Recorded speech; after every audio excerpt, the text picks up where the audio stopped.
The orders came in an envelope with no return name on it.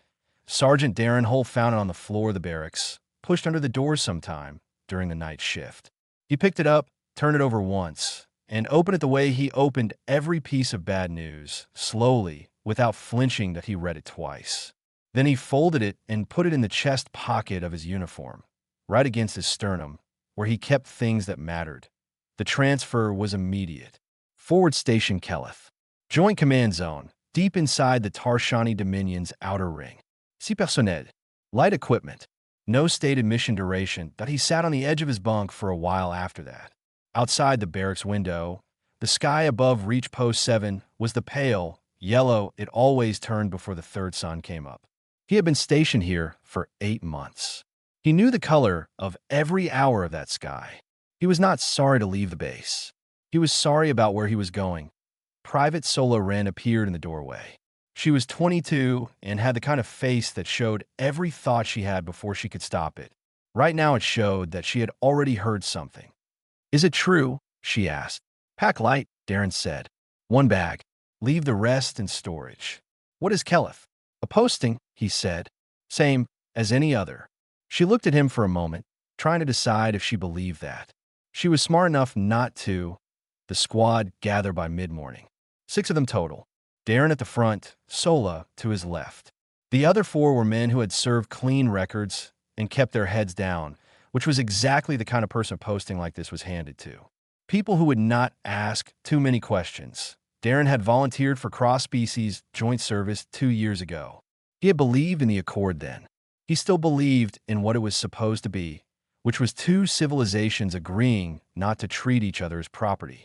Whether it was working was a different question, and one he had been asking more often lately. The transport had no windows. That was the first thing he noticed. Not unusual for a secure transfer, but the absence felt pointed somehow. Like whoever planned the route did not want them memorizing at point. One of the Tarshani guards said something near the back of the transport. Another one responded. Both made a sound that might have been laughter.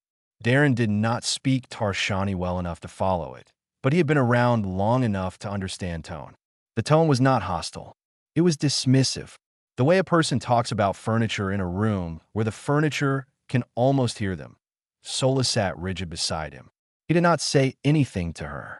There was nothing useful to say. They arrived at Keleth after 6 hours. The station was built into the rock shelf of a dead moon. Low, efficient, cold in a way that had nothing to do with temperature. Every surface was exact. Every light was functional. There was no art anywhere, no color that was not operational. It was the kind of place designed to make a person feel like a component. Commander Vrak met them at the entrance bay. He was tall for his species, pale-skinned with deep-set amber eyes that moved over the 6 humans the way a technician checks a delivery manifest. No words, no hostility either. Just assessment. He spoke in flat, precise, standard language. "You will do what you are told. That is all I require of you." Nobody said anything. Vrak turned and walked back inside. A junior aide gestured for them to follow. They were shown to their quarters. The bunks were narrow, but functional. The rations were already stocked. Everything had been ready before they arrived, which meant this posting was not improvised. Someone had planned for them to be here. That evening, during the first walkthrough orientation, Darren paid attention to the layout. The station had 3 wings. East and west were standard operations, but the north wing had a different kind of door. Heavier. The seal on it was not standard military. It was a higher classification marker that he counted the food rations being carried into the north wing during the evening supply rotation. He counted them again. There were too many for the posted staff. Someone else was in there, being fed enough to stay alive, but given nothing else. Darren filed that information away in the same place. He filed everything that did not have a clean explanation yet. That night he lay on his bunk and stared at the ceiling and thought about what the Accord was supposed to mean. 2 civilizations. 1 agreement. A promise that rank did not cancel out decency, that he closed his eyes. He did not sleep for a long time. Dust collected in the corners of Forward Station Keleth. Not real dust. The filtration systems were too precise for that, but a kind of stillness that settled on everything and everyone. By day 3, Darren had memorized the patrol rotations. By day 5, He had memorized the silences. The duties were simple on the surface. Perimeter checks at the start and end of each shift. Equipment logs filed before meals. Escort rotation when supplies moved between wings. The kind of work meant to keep a person busy without giving them anything real to do. Busy hands and empty heads were easier to manage. His squad moved through it all without complaint. Sola Rin ran her checklists carefully and asked no questions where the wrong person might hear. Everyone was performing a version of normal, and they all knew it. On the sixth night, Darren's squad was assigned to stand guard outside the north wing, just outside the heavy sealed door. The assignment sheet listed them under Sector in passive security. Passive meant stand there. Watch the door. Do not open it. Do not speak to whatever is inside. They stood for 4 hours. Near the end of the second hour, Sola heard it. She turned her head slightly, and her eyes met Darren's. He had already heard it, a sound that was low and irregular, coming through the door in short bursts. Not equipment, not ventilation, something that breathed and hurt. Neither of them moved. That was the job. The next morning, Sola found Subcommander Oral running a systems check in the corridor near the equipment room.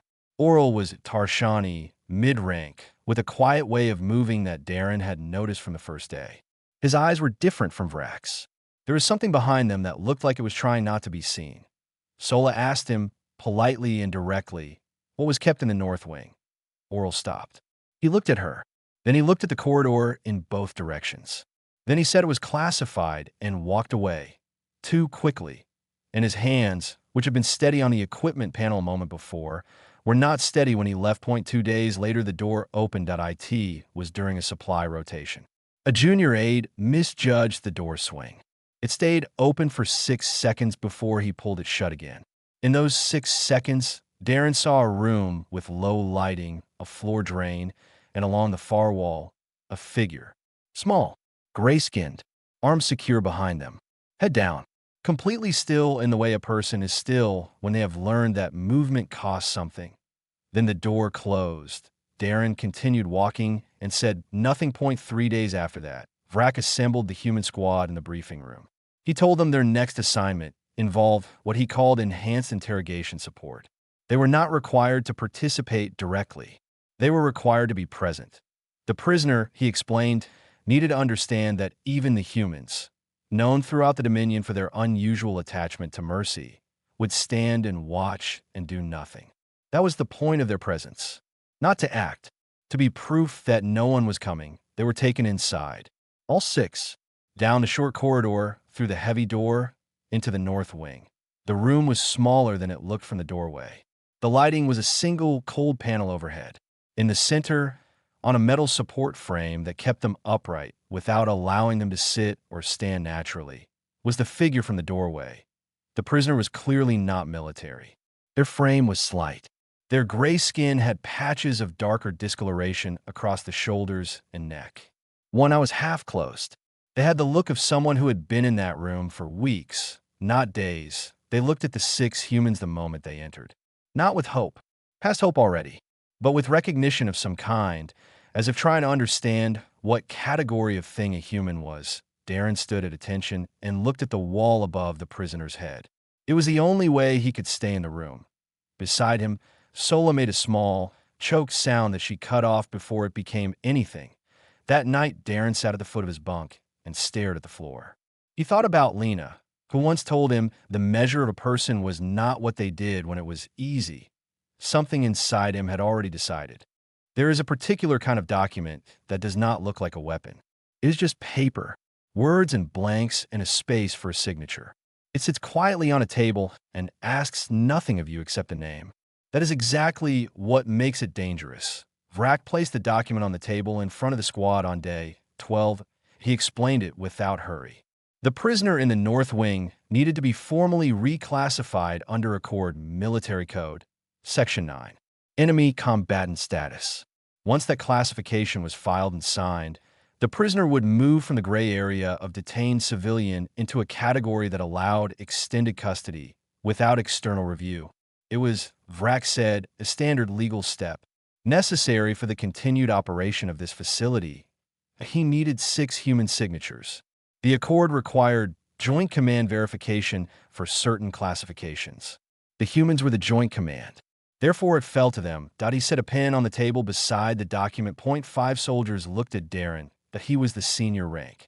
Everything that happened in this squad moved through him first, and everyone in the room knew it, including Vrak. Darren reached out and picked up the document. He read every line from the top. The language was careful and technical, and had been written by someone who knew exactly how to make a lie sound like paperwork. That he set it back down. "No," he said. The room went very still. Vrak asked Darren if he understood what it meant to refuse a direct order in a joint command zone. He explained the consequences clearly and without emotion. Reduction in rank. Formal review. Possible removal from the Accord service program entirely. Loss of the cross-species posting record that Darren had spent 2 years building. Darren said, "I understand them better than you do." Vrak studied him for a moment. Then he told the squad they were dismissed. He told Darren he had until the next duty cycle to reconsider. Nobody spoke on the walk back to in the barracks. The squad came apart. Point 2 of the men argued that signing was not the same as agreeing. They were soldiers. They followed orders. Refusing in a joint zone had consequences for all of them. One said the prisoner was not their problem. He said it only once, because the way Solo looked at him made him stop. A third man sat on his bunk and said nothing. He stared at his boots. The fourth, a quiet soldier named Pell who had never given Darren trouble, moved his bunk slightly closer to Darren's side of the room and sat down without a word. Sola stood near the door with her arms crossed and her jaw set. She was frightened, but she did not move. Subcommander Oral passed through the barracks near the end of the argument. He moved quietly, datapad in hand. He did not slow down, but for exactly 2 seconds, his amber eyes met Darren's. There was something behind them. Not a message yet, but something waiting to become one. Oral kept walking. The door closed. That night, after the squad slept, Darren opened his field log and began to write dates. What he had seen through the north wing door. What Vrak had said in the briefing room. The details of the document and the section it cited. The sounds through the door on day 6th. He did not know yet how to get out. The station's communications were routed through Tarshani Central Relay, but the writing steadied him. It turned the weight of what he knew into something with edges he could hold. That he wrote until his hand ached. Then he saved the file under a title that looked like a routine equipment log. He lay back in the dark. He would find a way. He did not need to know how at the start. He only needed to be sure it was worth doing. He was sure. Patience, used as a weapon, is quieter than anything else. It does not announce itself. It does not threaten. It simply arranges conditions and waits for the other person to break. Vrak was patient. Starting on day 13, the squad's assignments shifted. Not dramatically, not in any way that could be formally protested. Small changes stacked together. The worst perimeter rotations went to Darren's team, the ones during the coldest part of the night cycle, when the base vents pushed recycled air that smelled like old machinery. Meals arrived late. Sometimes an hour. Once, not at all. And when Sola went to the supply room to ask about it, she was told there had been a scheduling error. Sleep cycles were interrupted. Shift assignments came in at irregular hours. It was not enough to report. It was exactly enough to wear a person down. By day 15. Solar in looked like someone carrying something too heavy, but too proud to set down. She did not complain. She ran every patrol, followed every log, showed up to every shift with her uniform correct and her head up. But at night, Darren could hear her crying quietly in the dark, in the way a person cries when they have decided not to bother anyone with it. He did not go to her. That was not what she needed. What she needed was for someone to keep going, so she could point at that and keep going too. He went to the supply room instead. The junior aide who ran overnight inventory was the kind of person uncomfortable with obvious injustice, as long as it was small enough to fix without personal risk. Darren asked if extra water rations were available for personal use within regulation. They were. The aide issued them without comment.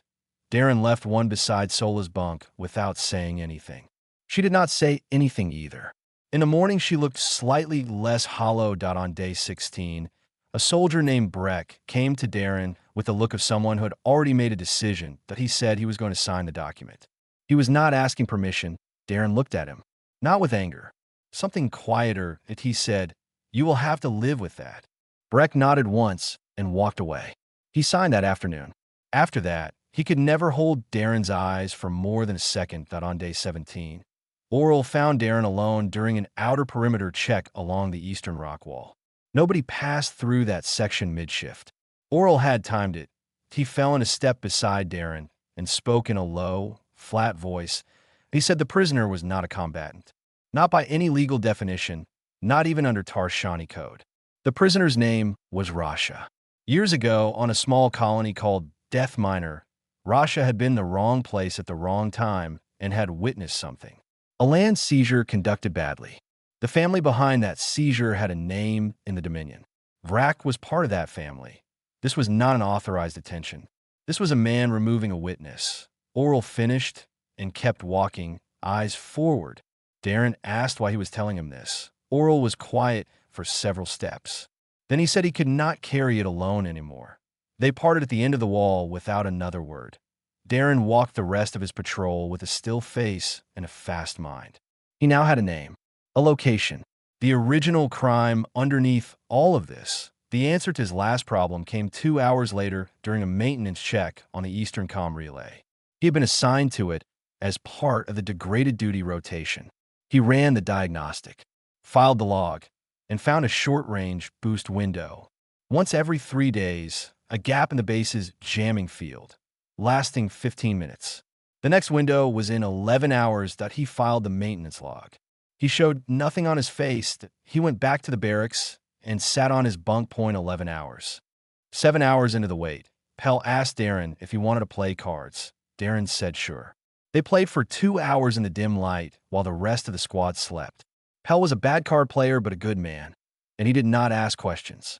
By the time they put the cards away, Darren's hands were steady and his mind was where it needed to be.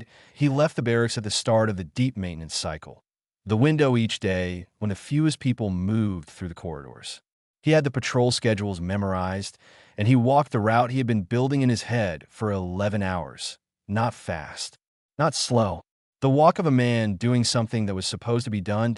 He carried a small toolkit because a man with a toolkit in a maintenance corridor was a man on his way to fix something. People did not look twice at that. He had learned this years ago and never forgotten it. The Eastern Relay Room was for corridors from the barracks. He had walked that route 3 times in the past 2 days, timing it, noting which lights flickered and which sections had no observation panels. There was one stretch near the water systems junction where the wall panel hummed loud enough to cover the sound of a door handle. He moved through it all in 11 minutes. The relay room was small and cool and smelled like heated wire. He closed the door behind him and sat down at the console. He had 8 minutes left in the window that he connected his personal unit to the relay with the field cable from a kit.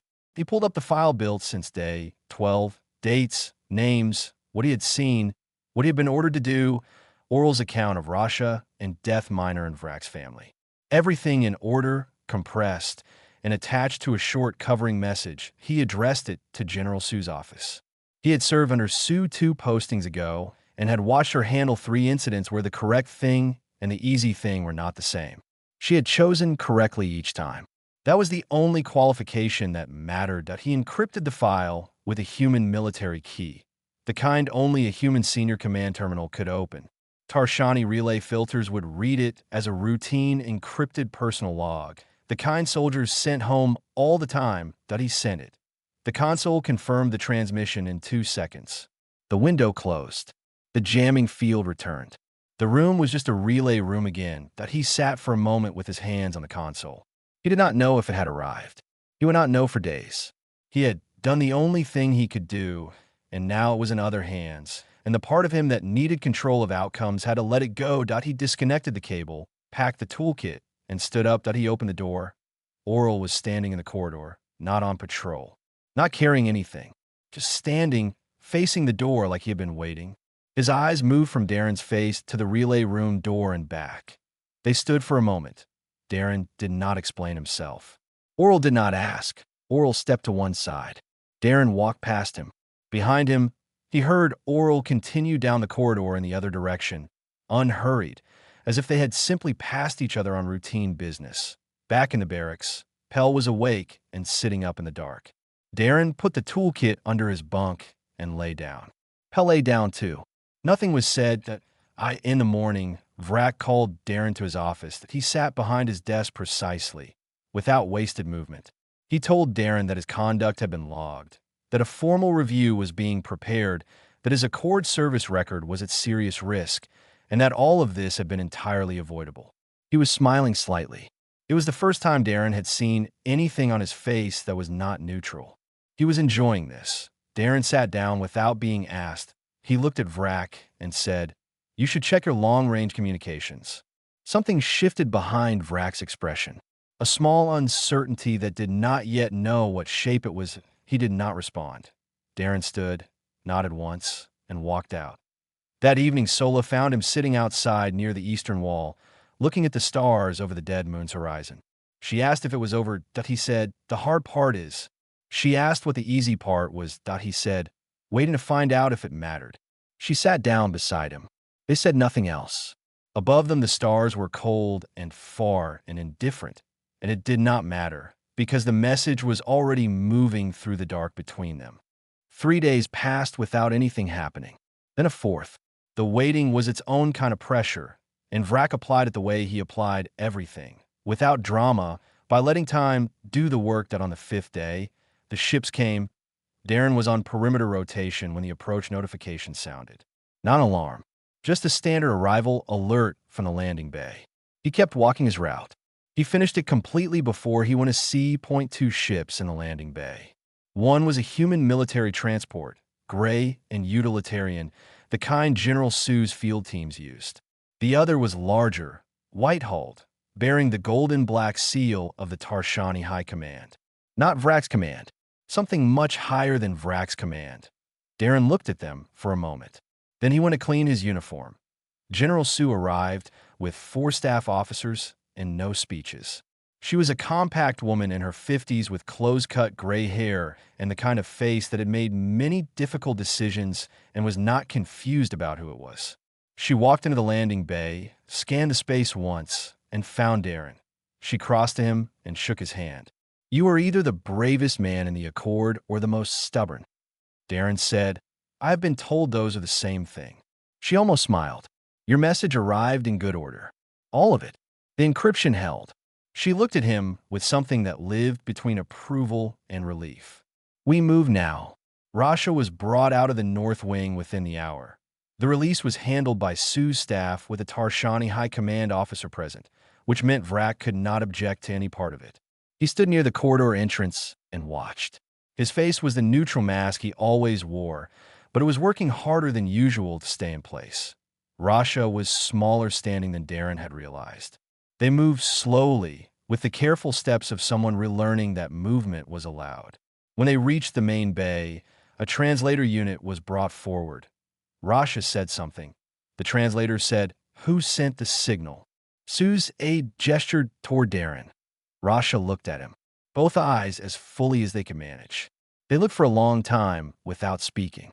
Then they said one word in their own language. The translator paused. Then it said, "The nearest equivalent in standard language is kin." Darren said nothing. He nodded once, slowly. Rasha was moved to protected custody aboard the high command vessel. As the transport doors closed, they did not look away from Darren until the last possible moment. Vrak was escorted from the command office by 2 Tarshani officers with formal documentation. He walked between them without resistance. He looked straight ahead, precise and controlled to the end. It meant nothing now. Oral gave his full statement to the review panel the next morning. He spoke for 2 hours. Names, dates, death minor, Vrak's family, the document Darren had refused to sign. When he finished, a review officer told him his rank would be suspended pending investigation. Oral nodded. He had known this was coming. When the session ended, he found Darren in the corridor. He said he was sorry it had taken him so long. Darren said, "You did it in the end. That is what counts." Oral said, "I am not sure it counts enough." Darren said, "It never feels like it does. Do it anyway." The tribunal ran 3 weeks. Darren's squad stayed at Keleth on standard duty, no degraded assignments, meals on time. Sola Ren slept through the night for the first time since their arrival and woke up looking like herself again. The verdict came as a document. Quiet and official and permanent. Vrac stripped of rank and command. The facility decommissioned. 3 officers charged under Accord Joint Law. Darren received a commendation from General Sue. He accepted it with both hands, thanked her briefly, and put it in his chest pocket alongside the original transfer order. Sola Ren was promoted. She did not know it was coming. When Sue read the promotion aloud, Sola stood at attention for about 4 seconds, and then her composure came apart completely. She cried with her face fully visible and did not try to hide a single part of it. Darren led her on the transport home. He sat alone near the back. He pulled out his comm unit and opened the saved message from Lena. He had watched it many times. He watched it once more. She was laughing at something small. A bird outside her window. Ordinary and entirely worth protecting. That he closed the message. He put the unit away. He looked out at the dark between the stars. There would be soldiers who followed orders and called it duty. And there would be soldiers who refused and called it the same thing. History would argue about which kind were more useful. The people they protected never had to argue at all.